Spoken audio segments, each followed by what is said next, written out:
NSR director, central NSR director আমাকে call দিয়েছিল, military headquarter থেকে কল দিয়েছে, ডিজিএফআর হেডকোয়ার্টার থেকে কল দিয়েছে। বাংলাদেশের না হয় মেইন স্ট্রিম 10টা মিডিয়ায় তার রিপোর্ট হয়েছে। তারা হয়তো ভেবেছে যে শিশির মনির মনে হয় দিরাই সাল্লাই ব্যস্ত থাকে। এটা বুঝতে পারে নাই যে শিশির মনিরের সঙ্গে বেআইনি কিছু করতে চাইলে এটা জাতীয় ইস্যুতে রূপান্তরিত হবে। দিরাই সাল্লায় নির্বাচন করতে এসে শুধুমাত্র দিরাই সাল্লার বাউন্ডারির মধ্যে এটা সীমাবদ্ধ নয়, এইটা সারা বাংলাদেশের যে কয়টা সবচাইতে গুরুত্বপূর্ণ আসন আছে, দিরাই সাল্লা শুধু প্রার্থীর কারণে এইরকম গুরুত্বপূর্ণ আসনে পরিণত হয়েছে। আমি এখানকার যিনি ওসি আছেন, সুনামগঞ্জের যিনি এসপি আছেন, এখানকার যিনি মিলিটারি কমান্ডার আছেন, তাদেরকে বলবো যদি আপনারা এটা বের করতে না পারেন তাহলে আপনাদের আইন শৃঙ্খলা রক্ষার প্রতি মানুষের শ্রদ্ধা বলতে আর কিছুই থাকবে না। বের করার চেষ্টা করেন, উপযুক্ত লোকটাকে উপযুক্ত শাস্তির আওতায় আনার ব্যবস্থা করেন।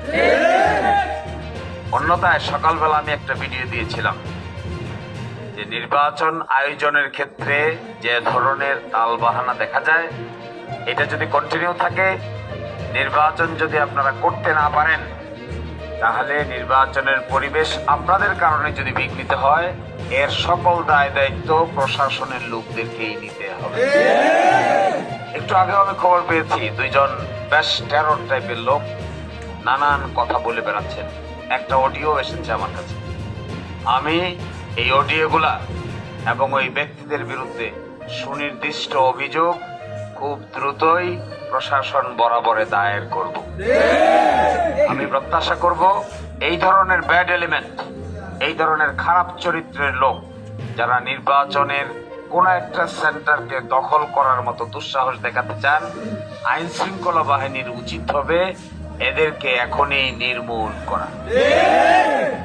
আর সর্বশেষ কথা হলো, মিলিটারি প্রশাসন বলেন আর সিভিল প্রশাসন বলেন, যে প্রশাসনই হোক না কেন, যদি সুনির্দিষ্টভাবে পদক্ষেপ নিতে না পারেন, আমি আজকে সকালবেলা প্রস্তাব দিয়ে বলেছি নির্বাচন হবে 12 তারিখ, অন্তত 10 তারিখ থেকে ঝুঁকিপূর্ণ সেন্টারে মিলিটারি মোতায়েন করবেন।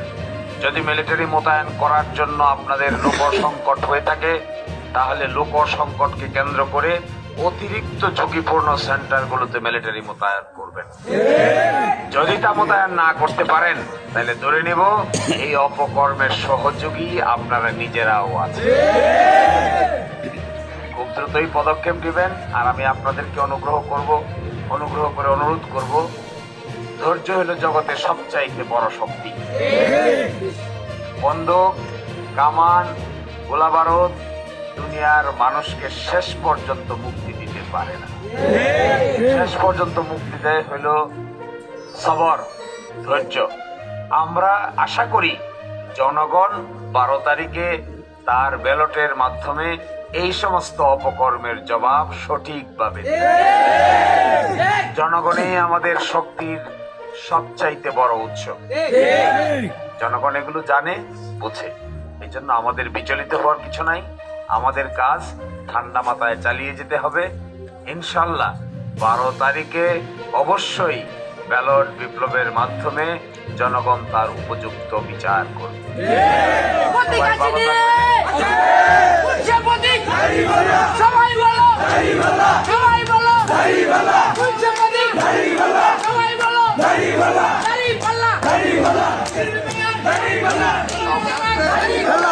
সবাইকে অসংখ্য ধন্যবাদ জানিয়ে আমরা দ্রুতই দিরাই বাজারে একটা বড় প্রচার মিছিলের আয়োজন করব। আপনারা সবাই নতুন প্রজন্মের মানুষরা এই প্রচার মিছিলে সব দিক থেকে হাজির হবেন ইনশাআল্লাহ। সবাই ভালো থাকবেন, দোয়া করবেন। আজকের মতো আমরা এখানেই